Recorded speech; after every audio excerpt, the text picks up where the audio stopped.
the power of Grayskull. Go on.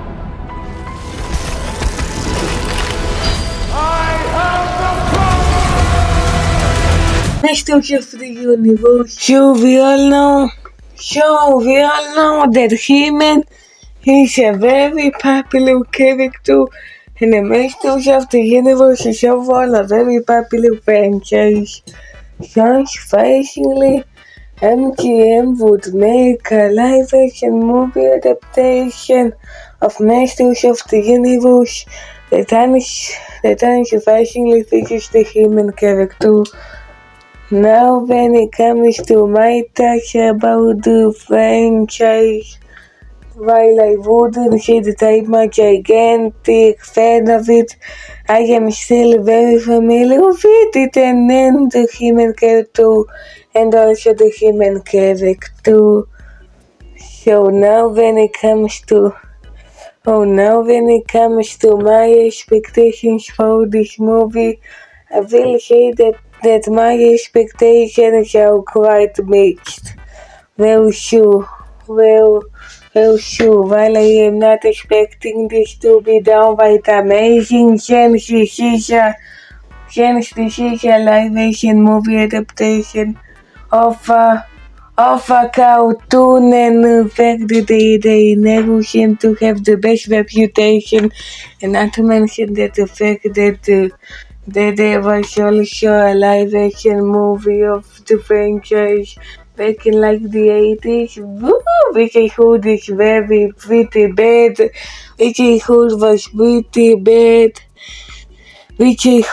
pretty bad, but however, on the positive side, I do at least hope that maybe there would at least be some chance that this movie could at least be decent.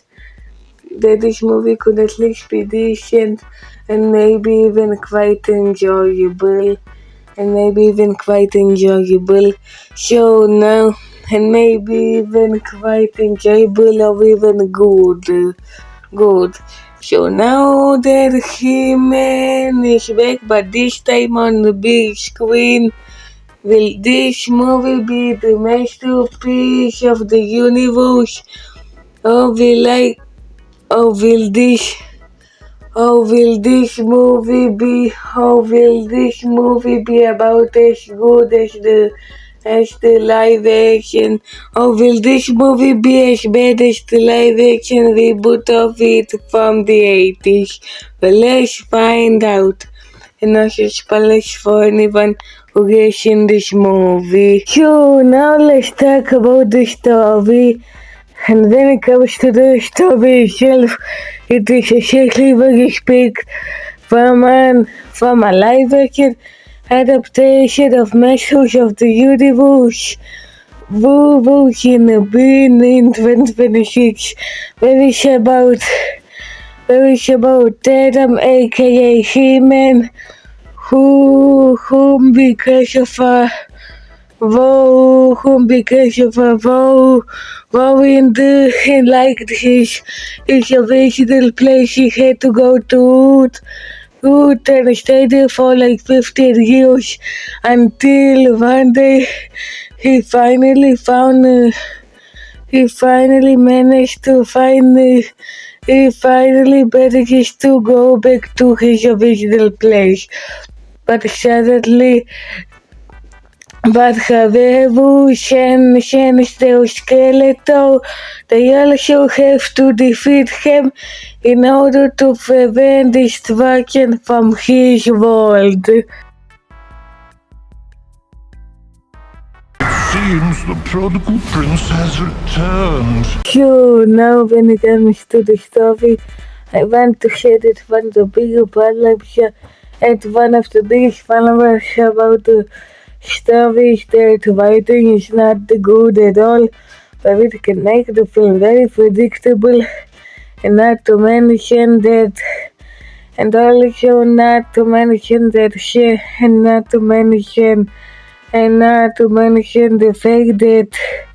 fact that this movie is 2 hours and 20 minutes long. It can make the movie It can make the pacing feel quite slow at times. Sure, I wouldn't mind if it was like an hour and 50 minutes, but no, this is like 2 hours and 20.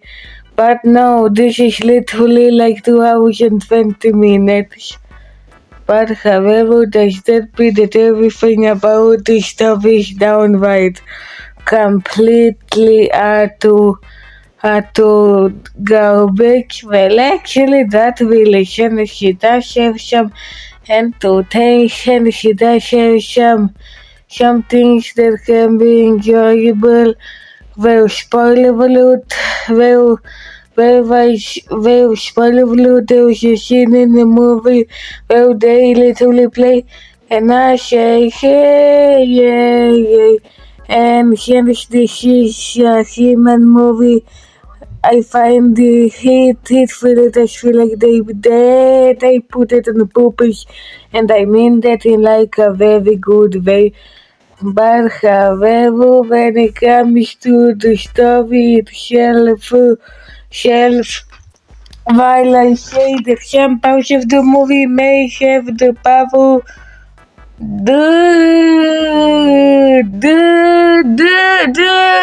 the story in general does not. So now let's talk about the visuals.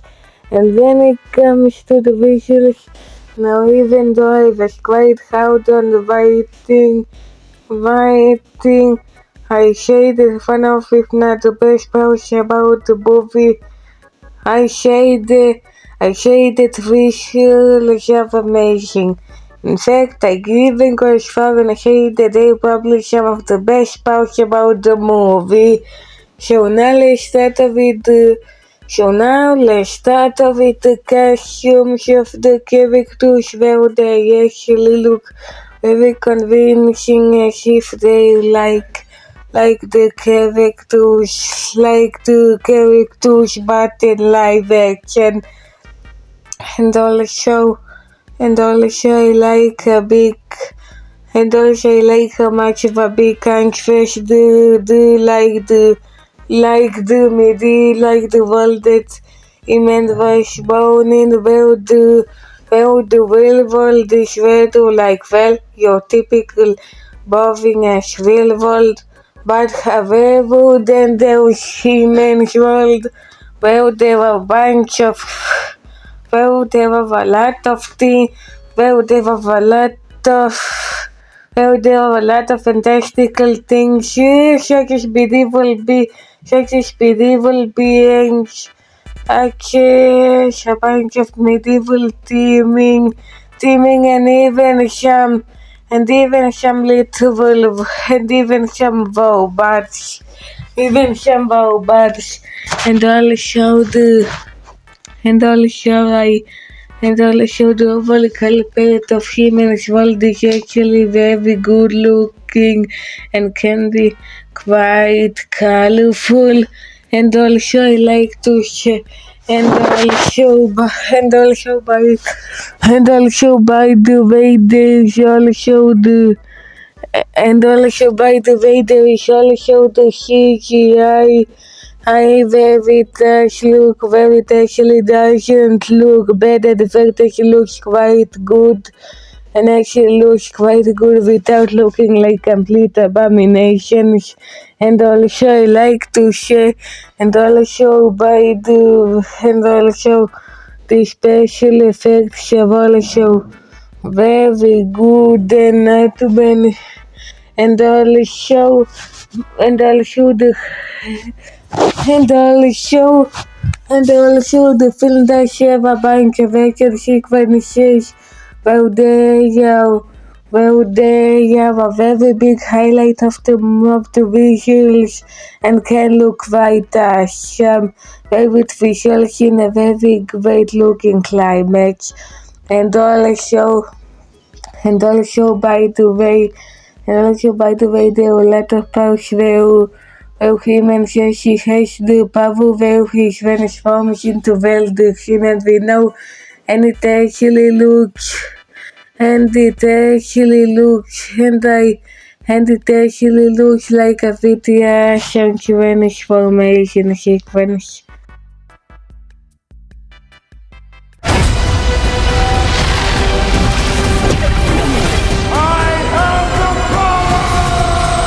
But however, the very really big phalanx with visuals, well, the MSU, well, I say that the MSU, in my opinion, is actually not really. And unlike the story, the visuals have the power to look amazing. So now let's talk about the characters. And when it comes to the characters, they are honestly not that great. So while I get to see that they are downright insufferable, it's just that they have barely anything that much special.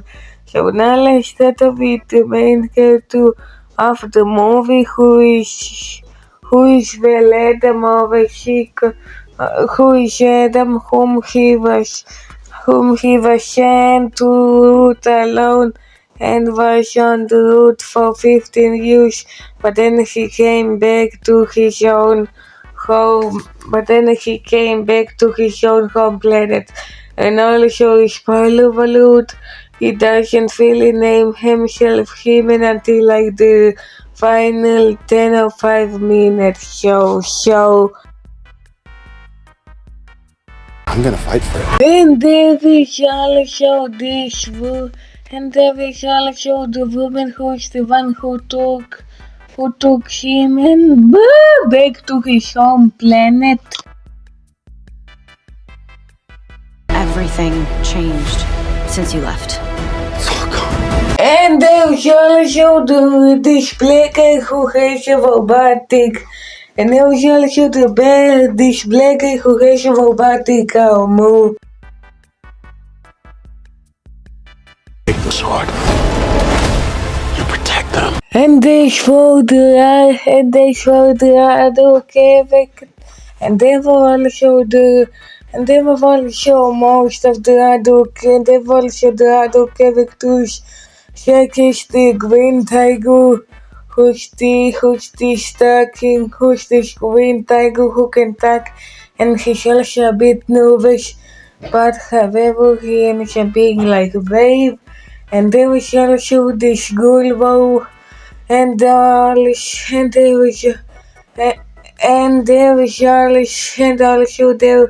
and there was also this girl robot whom at first whom like in the climax of the movie, whom like in the middle of the climax of like the movie, it seems like that she's gonna die, but however she ends up surviving. And there was also and there was also He-Man's dead. Spoiler alert in a bad story about him. He died because of a letter which I'll talk about late, which I will talk about whom I will talk about him later. By the way, and there was also Meganeck, whom his neck can stretch, and there was also the mother of him, and whom she appears as an eagle sometimes, and she really and whom sometimes in the movie she appears as like some sort of eagle, whom in some parts of the movie she appears as some sort of like like eagle. And there was also and there were also and there were and there is also and also by the way there were also some of the rival characters that are very worth mentioning, in such as this like in like guy, this green guy who looks like a pig, and that douche and Shama douche and Willis and like Shama douche, and they will show this woman who like votes, whom I think votes for like the like skeleton, whom I think she like votes for skeleton or something, and they also by the way also also by the way also by the way they were and also by the way there is also these human characters, a bunch of human characters such as in real life, such as Siemens best friend from the real world, whom I say that he exists. There is also this like black woman whom she's in like the job that he may rush for like doing things on doing things on like the computer, yeah, like doing things on the computer, and finally there is the villain of the movie Skeletor, voiced by Jared Leto, whom he's a very he's a very evil villain. Well, he's like the arch nemesis of him, and he's not hesitant to like destroy the well, he's definitely not hesitant to like destroy the kingdom, but however there's just this downside, and there's the fact that he probably has the weakest voice performance since he's voiced by Jared Leto. So why not saying that he's god awful in this? I'm just saying that he's not really the best choice for this kind of character. I am a devil, but I mean to be a god. And also spoiler alert, the movie that says something like it says like 2 or 3. It's like two teams instead of people to like the credits where such as the first one where it includes this like thing where it like she I would like acknowledge the viewer like about Volbeck, and there is also another one there is also another one whom I think will play a more important role in the potential sequel. And also speaking of Jared Leto's voice acting unlike Jared Leto's performance, I say that most of the voice acting is actually pretty good and can be some of the better parts about the characters. That, however, when it comes to them, when you look past the but however, when it comes to these characters, but however, when it comes to these the less you see them as characters. But however, when it comes to these characters, like I say that in quality, they don't really feel like the masters of the universe.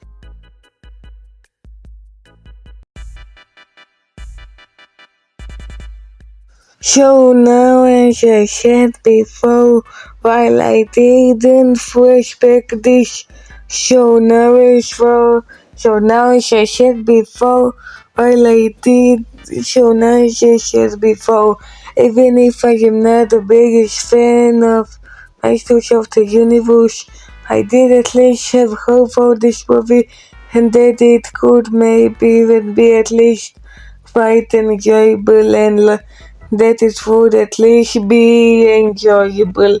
But however, after watching this movie, but however, watching this movie, while it definitely isn't great, it is still quite okay. Masters of the Universe is an okay adaptation.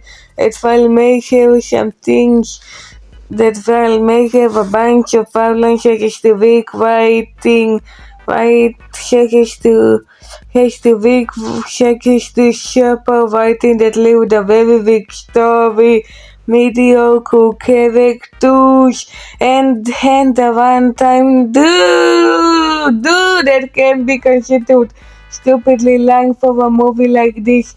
It also does have some redeeming qualities. It also has some good things, such as the amazing visuals, very good voice acting, very good voice acting, a nice go, and some awesome action. Now, as for my recommendation, now while I wouldn't, so nice for my recommendation, I will say that I think this is a very good. I will say that people who I recommend this to the most are diehard fans of Masters of the Universe, where they are maybe most likely to enjoy this a little more than I did. But however, if you're not that much of a fan of it, then I don't think you'll really miss that much. And this why I'm saying that this movie was okay and gets a 6 out of 10. Sure, as I said before, while I hesitate to say that it is great, it is still an okay live action adaptation with He-Man.